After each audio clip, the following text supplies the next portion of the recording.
palavra e o convívio também, né, com os irmãos dos 3 presbitérios, né, representados ali. Tivemos na primeira IPI de Carapicuíba. Foi realmente um culto maravilhoso. Depois tivemos uma recepção no novo salão social da igreja, e um salão muito bonito, que eles reformaram, né? Agora ficou muito bonito também. Irmãos, nós vamos fazer a leitura bíblica. Depois da leitura tem um cântico, né, da irmã Ellen. Não? Não tem? Tá. Tem a ceia do Senhor, né? Então convido você para abrir a palavra em Romanos, capítulo 8, o verso 31 a 39.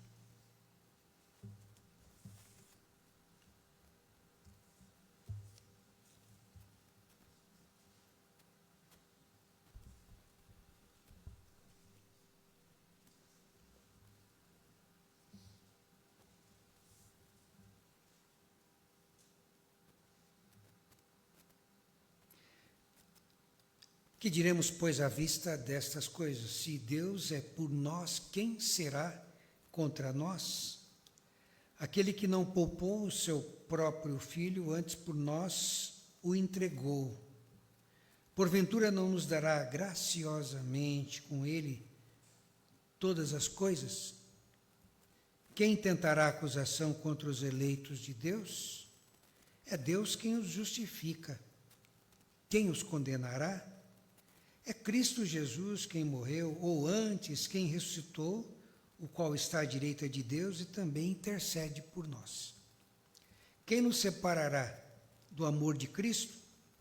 Será a tribulação, ou a angústia, ou a perseguição, ou a fome, ou a nudez, ou o perigo, ou a espada? Como está escrito, por amor de ti somos entregues à morte o dia todo. Fomos considerados como ovelhas para o matadouro. E em todas estas coisas, porém, somos mais que vencedores, por meio daquele que nos amou.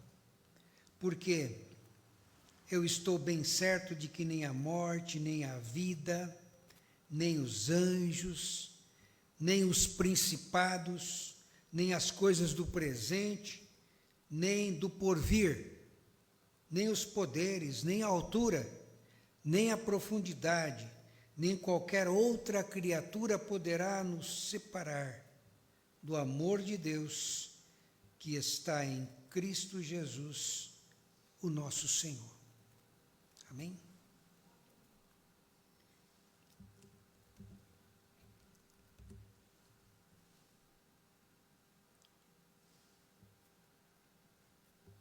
Além de nós revermos muitos irmãos, né, de tantos anos, né, lá no encontro do sínodo, também tivemos a oportunidade de conversar com o pastor, né, o pregador, conhecê-lo, o ministério dele, lá na região de Curitiba, né, e trocamos algumas experiências também lá no salão social. Foi muito bom conhecer aquele irmão. Irmãos, o tema da mensagem desta noite está bem relacionado também com a reforma protestante. É o Deus que é por nós. Então, uma das doutrinas, né? Uma das doutrinas, irmãos, da nossa dogmática, irmãos, é a doutrina de Deus, né? Que nós chamamos de teologia, né? É claro que a teologia ela é abrangente a todo o contexto, né, do estudo das Escrituras, mas Deus é o centro, né, de todas as coisas. E o último ponto da reforma, né, dos 5 pontos, é glórias somente a Deus toda a glória, né, que nós devemos constantemente na nossa vida, no nosso dia a dia, no nosso culto, na nossa adoração, no nosso compromisso com o Senhor, na missão da igreja, né?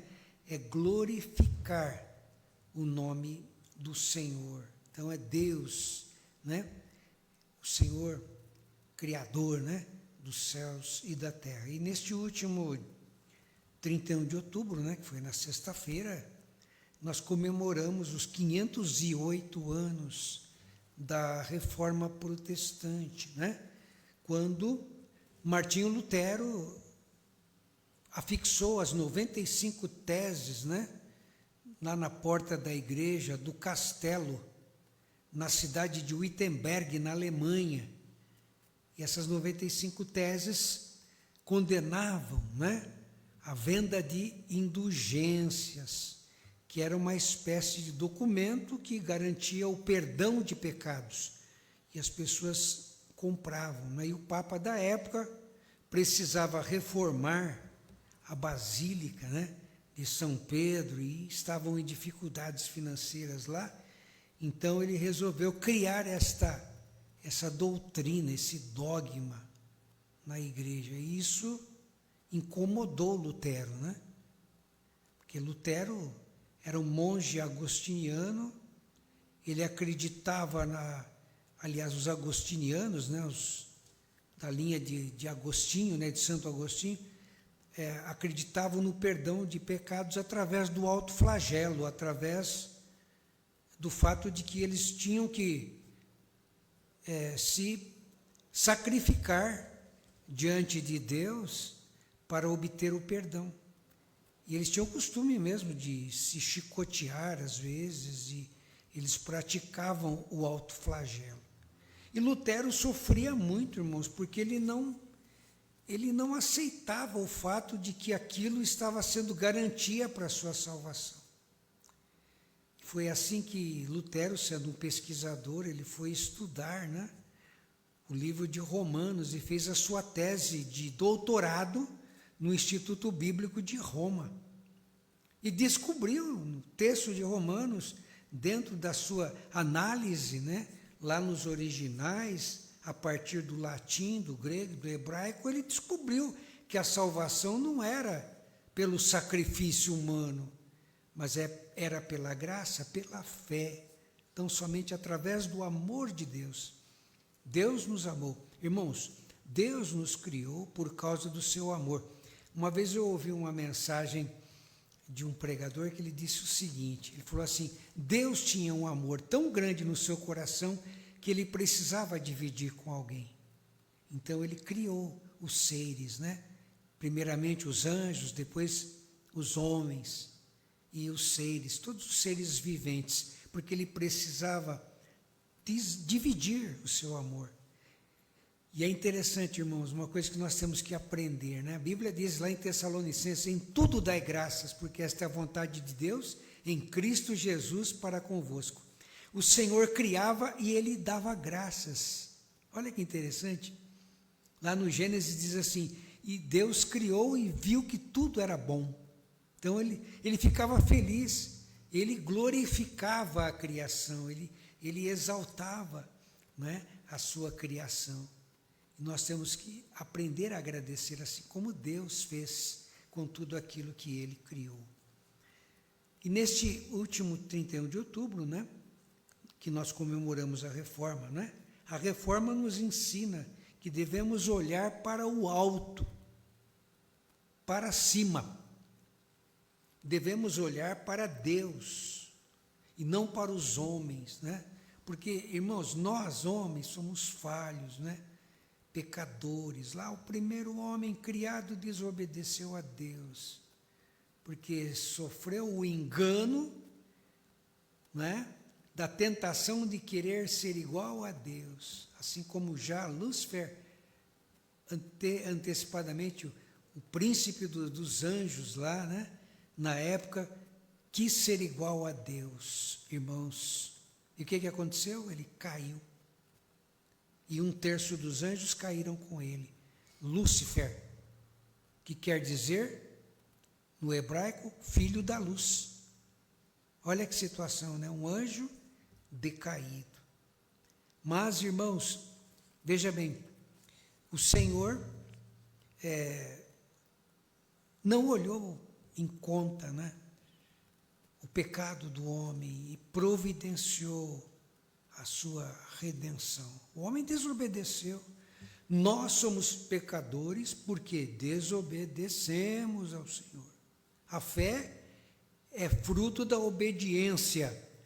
O pecado é fruto da desobediência. Então, quando nós desobedecemos às ordens divinas, pecamos. Quando obedecemos às ordens divinas, então somos santificados, somos revestidos do amor de Deus, estamos em sintonia com o Criador. E é isso exatamente que a reforma fez, com que nós nos sintonizássemos novamente com Deus através das Escrituras. Porque, irmãos, a palavra de Deus nos religa a Deus. Então vem a palavra religião, né? No latim, o religare. Nós somos religados, nós somos agora novamente sintonizados na presença de Deus através da sua palavra. Então é a Bíblia Sagrada, a Bíblia que nos faz aproximar do Senhor. E se Ele é por nós, quem será contra nós? Né? Então temos que olhar para Deus, não para os homens, porque a Bíblia diz que maldito o homem que confia no homem. Mas nós faremos menção do nome do Senhor, porque o homem é maldito pela sua própria natureza pecaminosa. Mas Jesus Cristo é o caminho, é a verdade e é a vida. Ele nos conduz até o Pai, porque Ele diz, ninguém vem ao Pai senão por mim. Então Jesus Cristo é o canal de Deus, né? Para que nós possamos estar religados ao Senhor. Porque a Bíblia diz que só há um mediador entre Deus e os homens, Cristo Jesus, homem. Não existe mais um sacerdote, porque a igreja do Senhor é o sacerdócio universal. É um dos pontos, irmãos, fundamentais da reforma. O sacerdócio universal dos crentes. Nós vamos até ao Pai, nós vamos até Deus, nós não precisamos de um intermediário, nós não precisamos de alguém que nos conduza até Deus, porque nós agora fomos livres, libertos através de Jesus. Então nós vamos até o Pai, nós temos acesso direto a Deus, através de Jesus Cristo e pela mediação do Espírito Santo de Deus. Irmãos, os homens falham, os poderes caem, as estruturas humanas se rompem, os governos caem, né? Lá o Salmo 46 fala sobre isso, né? Os reinos se rompem, né? A nossa vitória vem do alto, vem de Deus.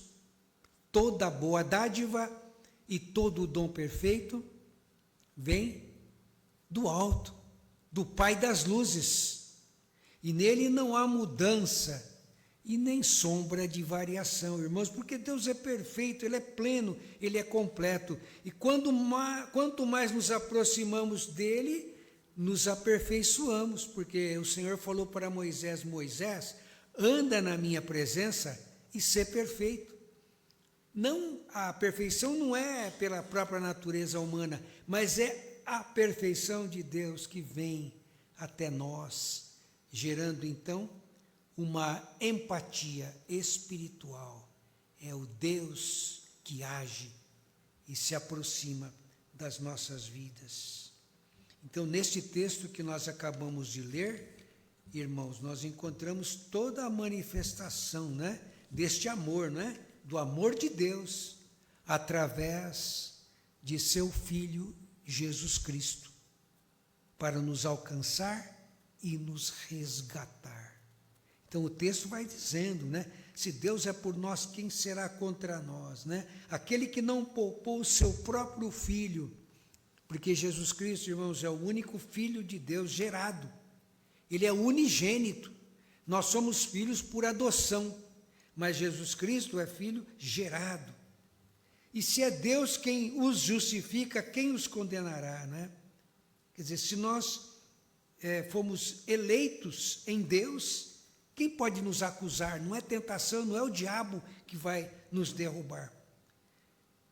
Jesus Cristo entregou a sua vida por nós. Se o próprio Jesus, irmãos, entregou a sua vida por nós, como também Deus não nos dará, juntamente com Jesus, todas as coisas? Então, nós temos, diante das promessas do Senhor, principalmente no texto de Romanos 8, 31 a 39, né, esse belo resumo, né, do Evangelho de Paulo, né, assim chamado pelos estudiosos, né? Aqui nós temos uma cristologia, aqui nós temos uma ação da graça de Deus através de Jesus Cristo. Então, quem pode nos condenar se é Jesus Cristo quem morreu? Ele morreu, irmãos, e através da ceia do Senhor nós celebramos esta morte. Mas também Ele ressuscitou, e através da ceia nós agradecemos a Deus pela ressurreição. Ou antes, quem ressuscitou, o qual está à direita de Deus, e também intercede por nós. Deus intercede por nós, Jesus Cristo intercede por nós, o Espírito Santo intercede por nós. Jesus é o nosso advogado, o Espírito Santo também é o nosso advogado, os três se interagem, é o grande mistério, né? Entendermos esta ação de Deus, mas é a Trindade divina que age em nossas vidas. Quem nos separará do amor de Cristo? Passamos por lutas? Sim. Passamos por medos? Sim. Passamos por inseguranças? Claro que sim, porque somos pecadores. Mas o Espírito Santo vem e sopra em nós a paz, a esperança. E os intentos de Deus vão se renovando em nossas vidas. Por isso, irmãos, a reforma é a grandeza de Deus. E quem nos separará do amor de Cristo? É esta tribulação? E o nosso primeiro ponto é esse: diante de tantas lutas e diante de tantas limitações, e o diabo, o nosso acusador, ele fica sempre apontando para nós, né, nas nossas limitações e nos nossos erros. Mas ele não tem poder, porque a Bíblia diz que o maligno não lhe toca. Resistir ao diabo e ele fugirá de vós. Será a tribulação? Será a angústia, a tristeza, né? Será a perseguição, a fome, a nudez, o perigo? Todos nós temos medo, irmãos, né? Das noites, temos medo de assaltos e de tantas outras coisas, né? Por aí nós vemos tanta maldade acontecendo no mundo, né?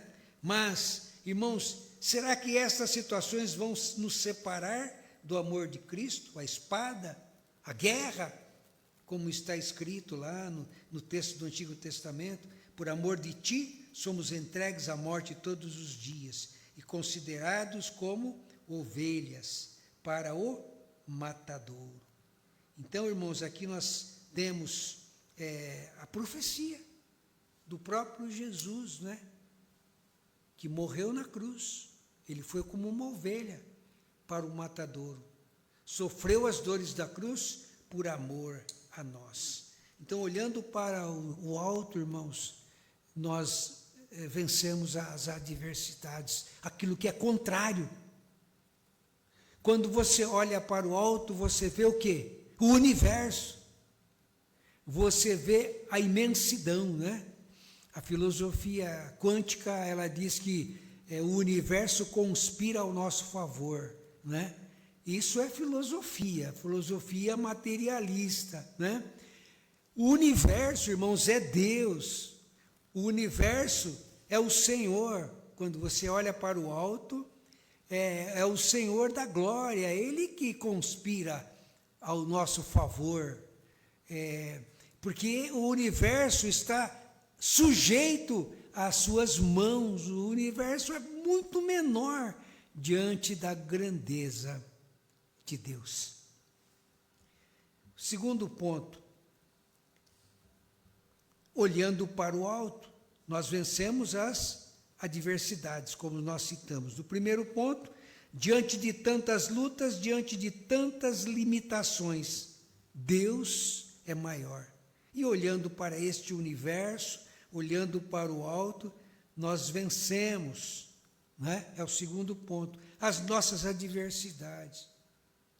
Quando você tem um ponto negativo na sua mente, saiba de uma coisa: existem 10, 100, inúmeros pontos positivos vindos de Deus para resolver e solucionar o seu problema.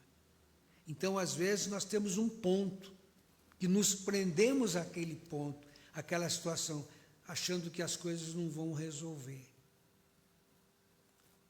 Trabalhamos com um missionário chamado Bill Metz. Uma vez ele disse assim: quando o homem fecha uma porta, Deus abre múltiplas portas.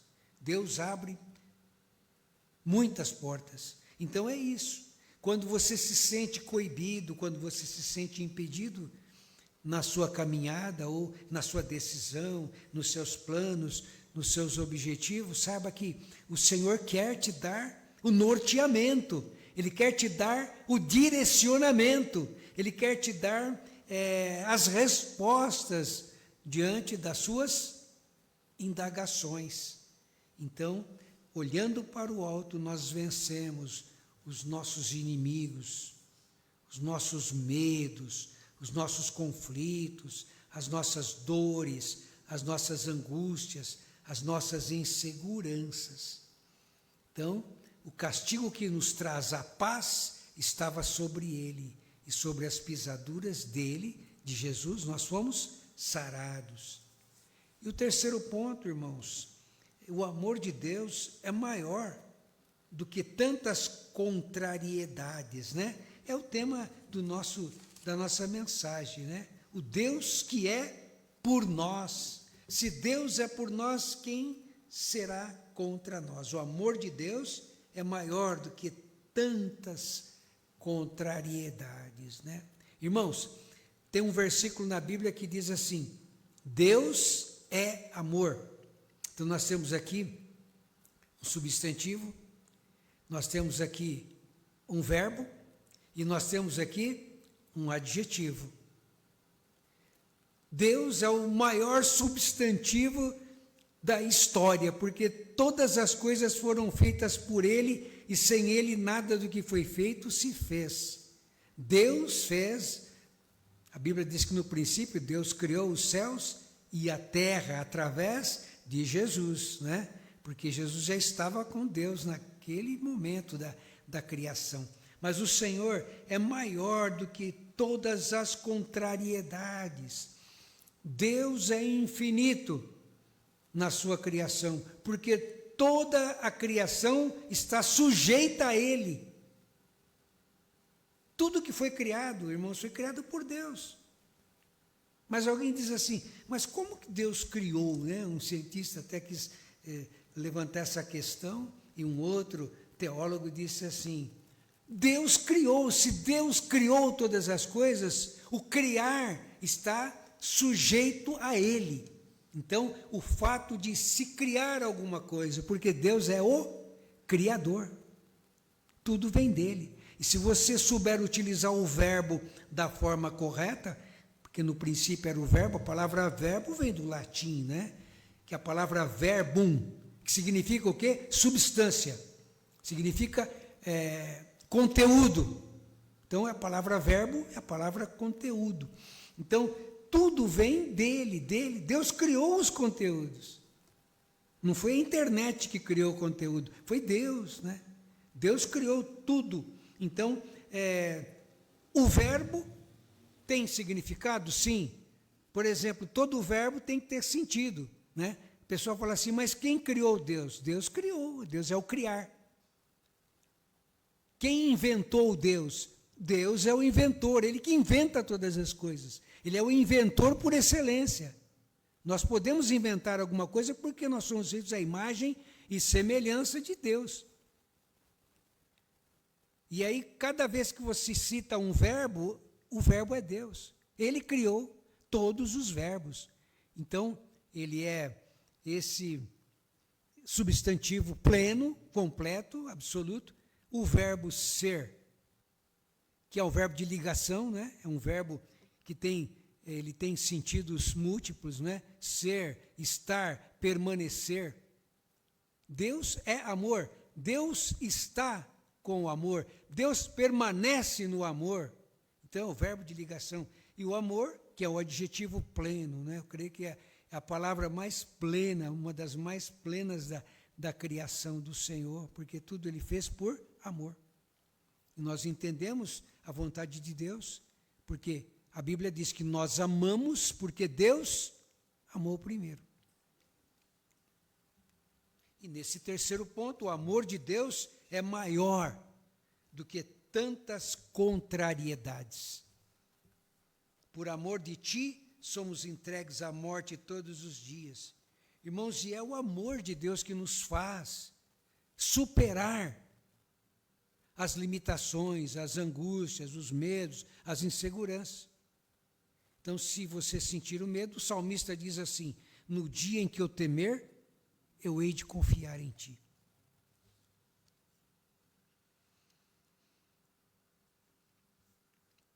E em todas estas coisas, irmãos, somos mais do que vencedores, por meio daquele que nos amou.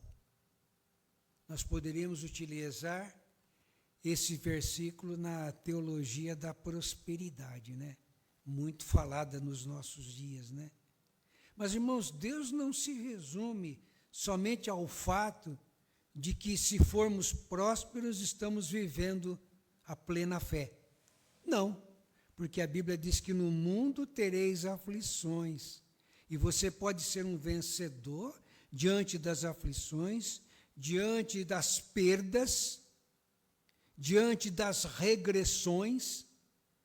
Não é? Quando nós falamos de regressão, significa o fato de que às vezes você está por um caminho e você retorna, você volta atrás.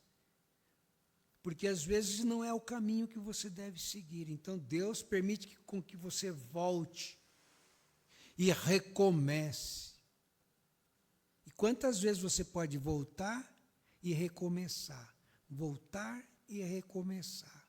Mas não significa que diante de uma dificuldade, diante de uma limitação, ou diante de uma queda, Deus não esteja agindo na sua vida. Porque a Bíblia diz: um ao outro ajudou e disse: levanta-te. O Senhor falou para o cego de Jericó, né? Para que ele levantasse, né? Vê, a tua fé te salvou. Então, ele estava cego, mas ele creu, né? E ele se levantou. E a Bíblia diz que ele saltava no caminho, glorificando a Deus. Conclusão: porque eu estou bem certo que nem a morte, nem a vida, nem anjos, nem principados são governos, ou governos espirituais, ou governos materiais. As pessoas se apegam tanto a governos, a líderes, né? Materiais. Mas todos os líderes são falhos, irmãos. Não existe um líder que não falhe, humanamente falando. Nem principados, nem coisas do presente, nem do futuro, que é o porvir, nem os poderes, nem altura, nem profundidade, e nem qualquer outra criatura poderá nos separar do amor de Deus que está em Cristo Jesus. Irmãos, que incrível, né? Que graça maravilhosa, que Deus grandioso, né? Que palavra que foi transmitida para aqueles romanos, né? Para aquela igreja que Paulo não fundou, né? Quando Paulo chegou, ela já existia ali. Ele teve a oportunidade de escrever esta carta para eles, para a igreja de Roma. E para concluir, irmãos, nós somos fracos. Nós somos humanos, somos imperfeitos, pecadores, mas temos um Deus que é por nós. Isso não está sendo o fato de que nós estamos justificando o nosso pecado. Não é isso.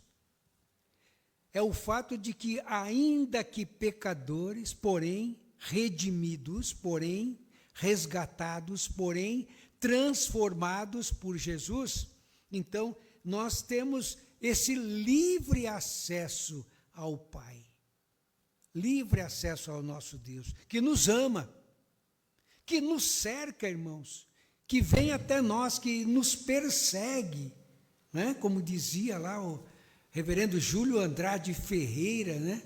No livro Deus que Age, né? É um Deus que vem atrás do pecador, né? E que nos redime através de Jesus Cristo. Então é um Deus que nos busca constantemente. O guarda de Israel, irmãos, ele não dorme, diz a palavra do Senhor. Não existe nada, nem situação qualquer, que possa nos impedir de amar este Deus. Nada poderá nos separar do amor de Deus que está em Cristo Jesus. Nada pode nos impedir de amar este Deus. E nada também, irmãos, pode nos impedir de sermos amados por Ele. Temos suas promessas contidas em sua palavra. Alguns escritores dizem que a Bíblia tem 100.000 promessas.